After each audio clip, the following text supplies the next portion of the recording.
What's good, gangsters? It is I, Ross Bolen, here again with Jared Borislow. J-Bones, say what's up to the people. J-Bone. Today, Jared and I would like to implore you to help out the podcast, show your love for the show, and help us continue to grow by hopping on patreon.com/Ross Bolen Podcast and pledging your support. We want to be showers and growers here at RBP, but we cannot do it without your help, you sexy little listener. Our listeners are the most important part of what we do here at Bolen Media, whether you realize it or not. That's right, Jared. Without these fine-ass listeners telling their friends and family about the show, supporting our sponsors by using our exclusive URLs and discount codes, and pledging their support on patreon.com/Ross Bolen Podcast in exchange for premium episodes weekly, we would likely be dead in a ditch somewhere.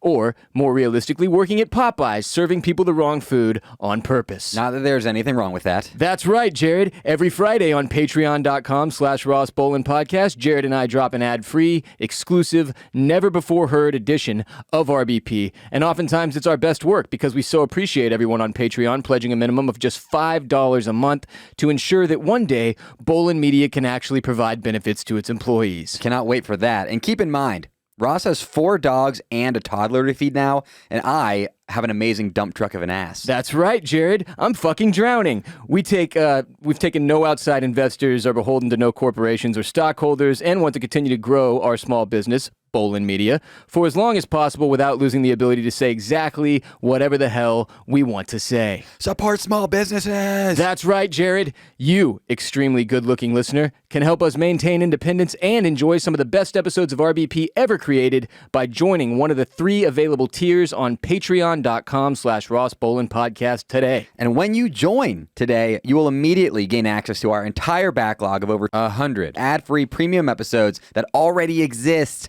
So many hours of content, Ross. That's right, Jared. And to prove just how quality the content on Patreon is, we're giving you almost 20 minutes for free today. That's how bad we want you, baby. So here's a segment from our most recent premium podcast dropped last Friday for everyone already on Patreon. We appreciate you so, so much. Thank you for being there. Thank you for supporting us. And for those of you who aren't, let's see if this does the trick. Enjoy. So you and I were discussing okay, this one sucks, we're not that pumped, but what if we could build our ultimate music festival lineup? Like if you could pick, let's say, 10 bands, 10 music acts, 10 rappers, 10 groups, 10 whatever, to perform at a music festival that you're putting together the lineup for, that's for you, that's catered to you, like what would you go with? And you and I have both compiled our lists. Would you like to go first? Yeah, so I broke mine down. I did 9 because I broke it down in a way I thought was more suited to a music festival. Nine. Exactly. I did 3 daytime, 3 dusk, and 3 evening. Wow, very specific with yours. Okay. Yeah, because you really got into it. Because I was thinking about it, there's some bands who I don't want to see all these bands at night. It's kind of weird. So yeah, here's what I did. Okay, my 3 daytime bands, more chill vibes.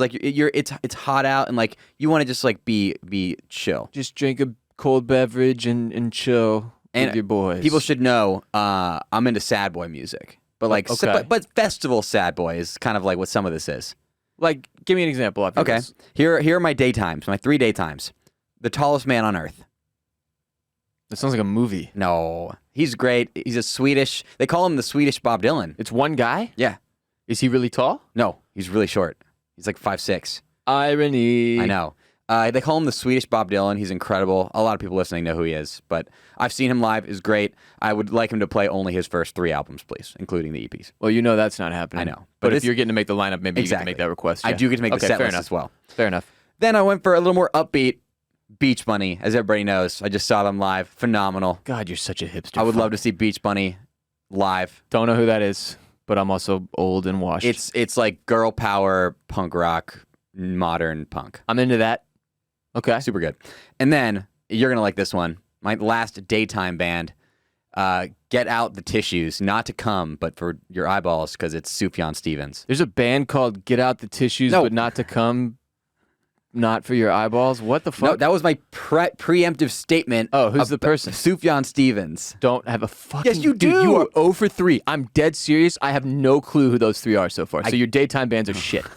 I guarantee. But they're for you. This is for me. They're for you. I guarantee you know Sufjan Stevens. I have no clue who that is, Jared. Okay. Sufjan Stevens. Okay, you're going to know my dusk bands. Some of them I know you like a lot. Well, okay, one of them I know you like a lot. Uh-huh. Well, first off is Lord Huron, one of my favorite bands of all time. I'm familiar with Lord Huron. I've seen them in the daytime. I've seen them at night. I'd like to see them at dusk. Great. They're great. They have a lot of different genres. They've got some more laid-back stuff, some more rock stuff, some more, Upbeat stuff. Upbeat, Yeah. so, Good mix. Good mix. Second dusk is, I would say, top 3 live performances I've ever seen, and I actually saw them headline at ACL before, Mumford & Sons. Ooh, that's a great choice. I Now, like that pick. I went into Mumford & Sons going, I like Mumford & Sons. I bet you they put on a fine live show. The live show was unbelievably good. I had pretty good expectations, far surpassed my expectations. I know some people think Mumford & Sons is a lame pick, but like you've never seen them live. They're incredible live. Yeah, I've seen them live, and I'm not going to say my comparison yet for a Mumford & Sons-esque act that is on my list, but that is an incredible music festival experience, seeing Mumford, regardless of if you're really a huge fan of their music or not. If you can at least tolerate it, and I know there are a lot of Mumford haters out there, you will love them live. They're absolutely amazing. And I bet you they play the Ted Lasso theme song now. Oh, shit, dude. I forgot that's them. Damn. They probably bring out Jason Sudeikis. Sick. Well, you could make them. It's your festival. Oh yeah. They bring out Jason Sudeikis. It's the Bone Fest. And then Is that what you would name your festival? Bone Fest? I kind of like that. You like Bone? Maybe Bone Fest? I can get People down are with out that. there just boning down. Yeah. You know, listen to some fucking Mumford. Yeah. What if people just start fucking? They play the pile? cave, and we get in a pile and fuck. That's what's up. Speaking of caves, my final dusk band is Volcano Choir. Also heard of them. That I is, feel not shitty right now. that is, in my opinion, these days, I'm a big Justin Vernon fan. He's the Bon Iver lead singer. Yeah. I like Volcano Choir more than Bon Iver at this point. I'm not a big fan It's of Bon not Iver. as chill. It's not as sleepy time music. Like a lot of Bon Iver is like you could legitimately take a fucking nap because it's so chill.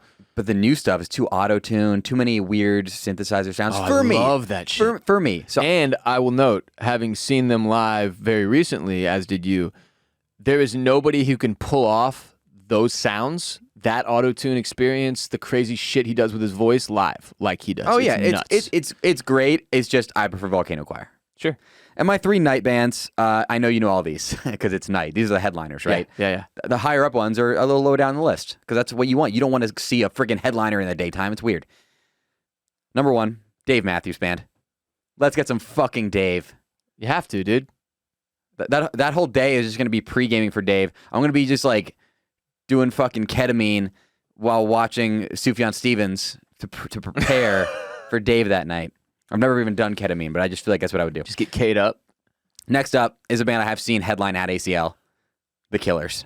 Well known to be one of the better musical acts you can see at a festival in the modern age. Yeah. I'm seeing them live in Austin at the Moody Center in September. That will be sick. Very pumped. Yeah. And then finally, I would say probably the best live performance I've ever seen because, number 1, they only play the hits. Coldplay.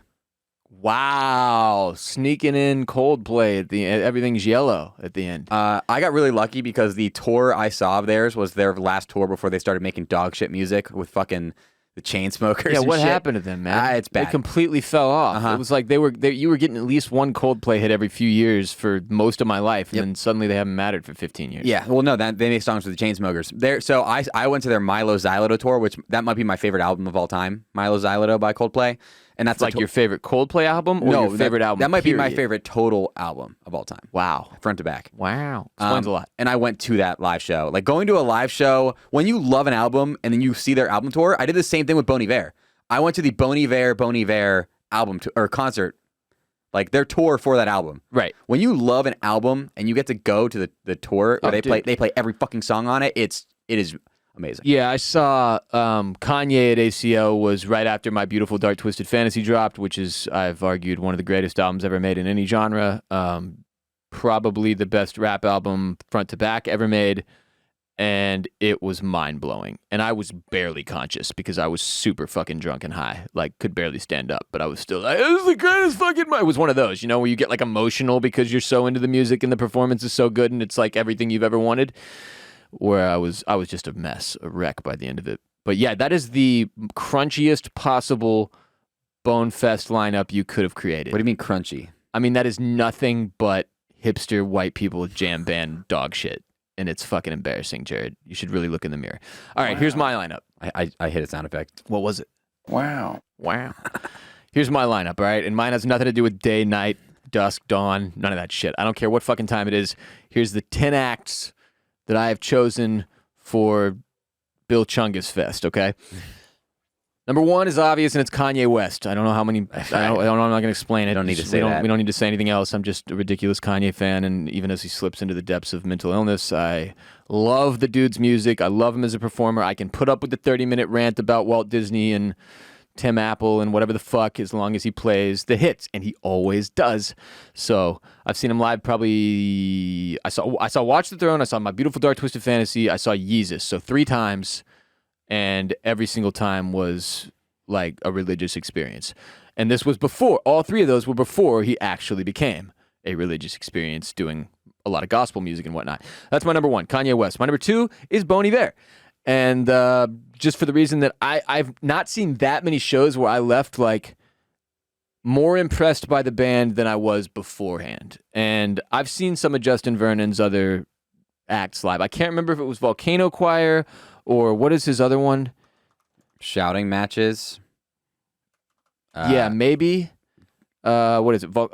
Maybe Big Red Machine. Yeah, that's the other one he does. Not shouting matches. I think that's with the lead singer of the Shins or something. I think I saw Big Red Machine at Stubbs, but it's great. I like Volcano Choir too.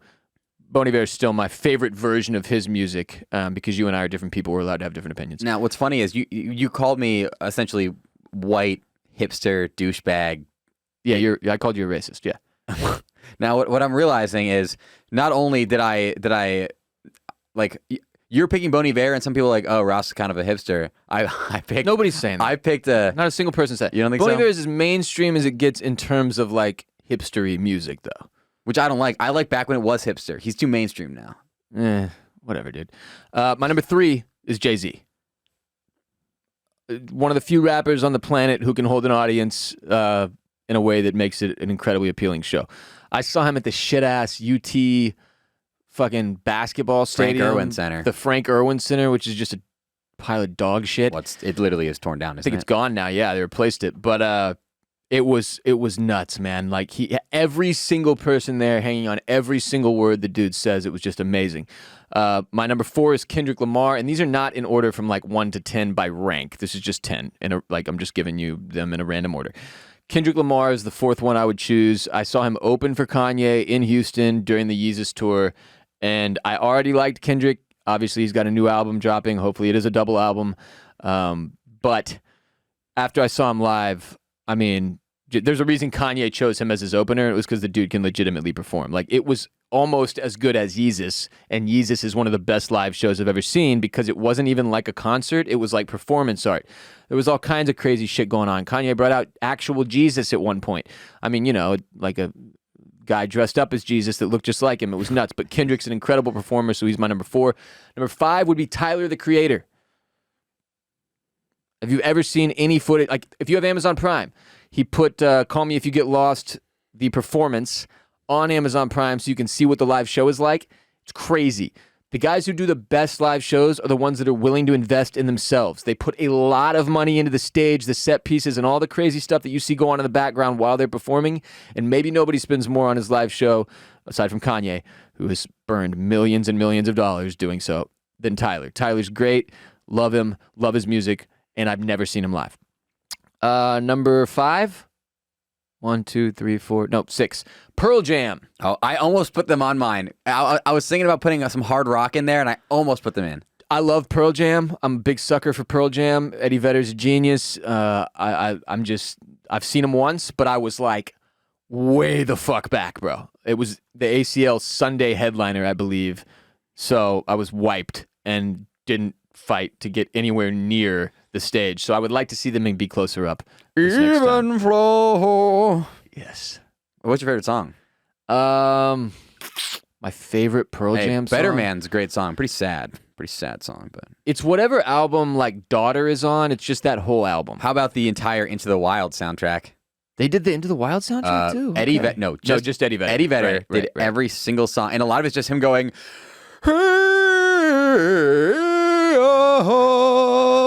for like 2 minutes. That's what he's good at. That's the hits for me. Just get Eddie Vedder up there doing that shit, and I'm good. Number 7, J. Cole.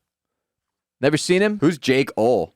Jake Ole is he's a fiddle player from Milwaukee, and he's my favorite fiddle player. I've got to get some fiddle in my Bill Chungus festival. So no, J. Cole, Jermaine Cole would be my next rapper on there. And then to bring some more legends into this, Outkast would be my number 8. Yeah, that would be wild. They are so fucking good. I did not get to see them at What's ACL. their live show like? It's kind of like there's not a ton of distracting shit going on, or at least there wasn't in the few minutes I got to see at ACL before I got dragged out of there, and we don't have to get into why. But I don't know how to explain it to you. But Outkast is my next one, and then Dave Matthews Band. You had it on there. I've seen Dave 3 times, and I used to go see him every year in Houston when he would come through the. Oh, Jared, how rude of you. I'm sorry. Jared, your alarm in the middle of the show, such a just dickhead. Unbelievable.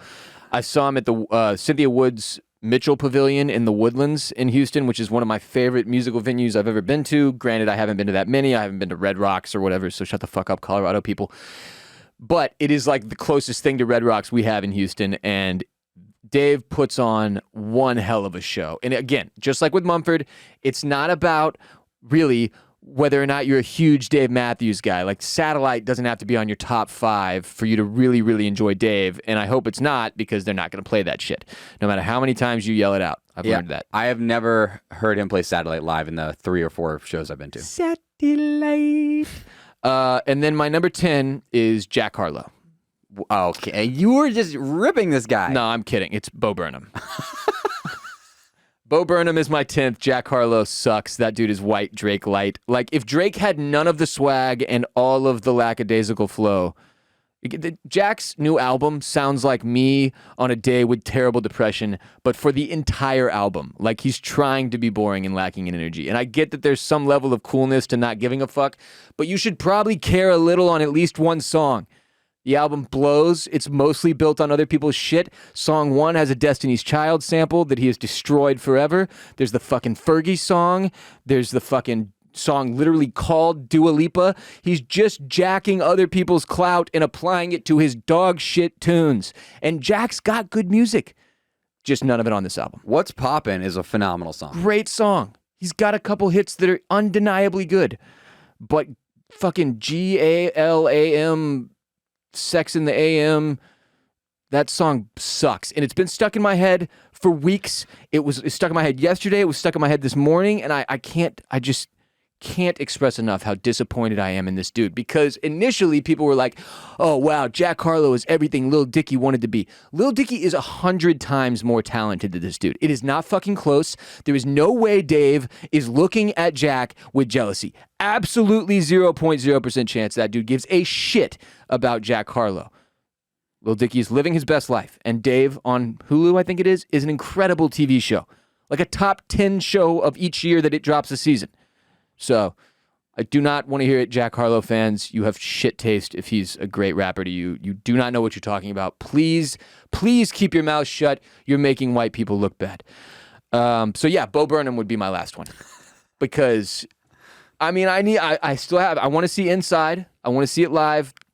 But even if he didn't do, you always want him to play like the album you love, like we just talked about.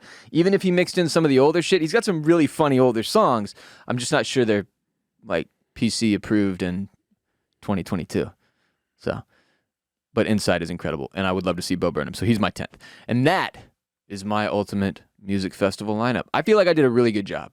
I did do a really good job, Jared, and so did you. Absolutely crushed it. And if you'd like to hear the rest of that ad-free premium episode, you know where to go, patreon.com/Ross Bolen Podcast. That's patreon.com/Ross Bolen Podcast. We need you.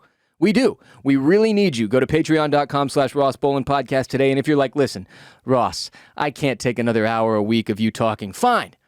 then at least go to bolenmedia.com/shop and grab some merch to support the show. I would add, if you are on Patreon, you get a 10% off code for the Bolen Media merch shop, which is nice. Also, keep in mind, summer tends to be a little slower for us in terms of sponsorships, which pay for the 2 free episodes we drop weekly. So some weeks, like this one, currently, we will only be doing 1 free episode here on Spotify or Apple or wherever you listen this week. So if you're not on Patreon, you might end up thirstier than Jared after looking at Elon Musk's mom on the cover of this year's Sports Illustrated swimsuit edition. Follow us at the Ross Bolen Podcast on TikTok and Instagram, at Ross Bolen Pod on Twitter. Jared, where can we follow you? At Jared Borislow, at Formula Bone. Wow. Listen to the Formula Bone F1 show wherever you listen to RBP, and we'll be back Wednesday with another full episode of the Ross Bolen Podcast featuring both Jared and I, and only Jared and I. Then, this Friday, you'll find another premium ad-free episode on patreon.com/Ross Bolen Podcast if you are smart enough to be there. Until then, peace be with you, and also with you. Join Patreon, bitch. Whoop!